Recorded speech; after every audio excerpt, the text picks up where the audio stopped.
ও বড় মাস্টার মশাই বলেছে মোর ঘরের লোকগুলানের সঙ্গে কথা বলবে। বাহাকে এবার থামাতেই হবে। এবার খুব কড়া কিছু পদক্ষেপ নিতে হবে আমায়। নোটগুলান দেখিনে বাংলা স্যার। হ্যাঁ, এই নোটগুলো দেবো বলেই তো এসেছি। না, কাল যা ঘটে গেল তারপর আর তোমাকে কলেজে নোটসটা দিতাম কি করে বলো? বড় মাস্টার মশাই মুখে মুখে মিলা খারাপটা ভাবলো রে। প্রিন্সিপাল স্যার খুবই ওপেন মাইন্ডেড, কিন্তু কেউ যদি আচমকা এসে এই ধরনের কথাবার্তা বলে, আর ওই আমাদের কলেজের মহিলা প্রফেসরদের তো জানোই, সবাই মিলে একটা ঘোট পাকাতে চাইছিল। অবশ্য আমি সেসব সামলে দিয়েছি। এত সাহস পাহাড়, এত সাহস! আমি বারণ করা সত্ত্বেও জেদ করে কলেজে এলো, শুধু ওই ন্যাকা ন্যাকা বাংলা স্যারের কাছ থেকে নোটস নেবে বলে। আসলে ওর সব অজুহাত।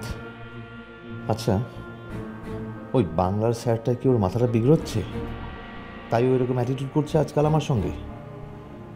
ওই বাংলার স্যারটা তো খুব ভালো করে জানে যে ও আমার বউ। জানার পরেও যে অন্যের বউর দিকে নজর দেয়, সে কেমন পুরুষ মানুষ। কি করব আমি এখন? ওদের কলেজের প্রিন্সিপালের কাছে ওর নামে কমপ্লেন করব নাকি? না, তাহলে বাহার নাম জড়িয়ে যাবে। কিন্তু বাহার আমাকে অমান্য করার মতো এত দুঃসাহস হলো কি করে? শুধু কি তাই, মুখে মুখে যেভাবে কথা বলছে। তোমাকে নিয়ে কেউ কোনো রকম ঘোট পাকা এ আমি চাই না বাহা।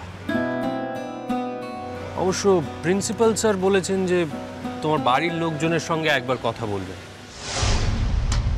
ও বড় মাস্টার মশাই বলেছে মোর ঘরের লোকগুলানের সঙ্গে কথা বলবে। বাহাকে এবার থামাতেই হবে। এবার খুব কড়া কিছু পদক্ষেপ নিতে হবে আমায়, নিতেই হবে। বলেছে। অবশ্য আমি ওই এখন পরীক্ষা টরীক্ষা আছে, আর এখন এইসব ঝামেলা ঝঞ্ঝাটে জড়ালে বাহার পরীক্ষা খারাপ হতে পারে এইসব বলে কাটিয়ে রেখেছি।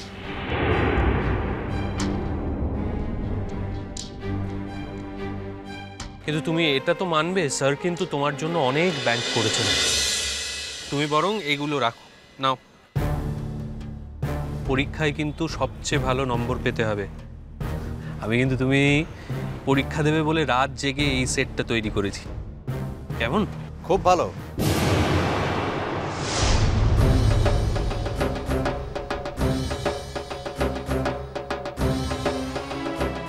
ছাত্রীকে নোটস দিতে গেলে বুঝি হাত ধরে দিতে হয়?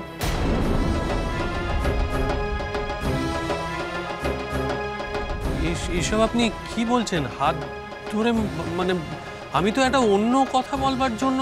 আমি যদি আপনার এগেনস্টে অ্যালিগেশন আনি তাহলে আপনার নিজের চাকরিটা বজায় রাখতে পারবেন তো?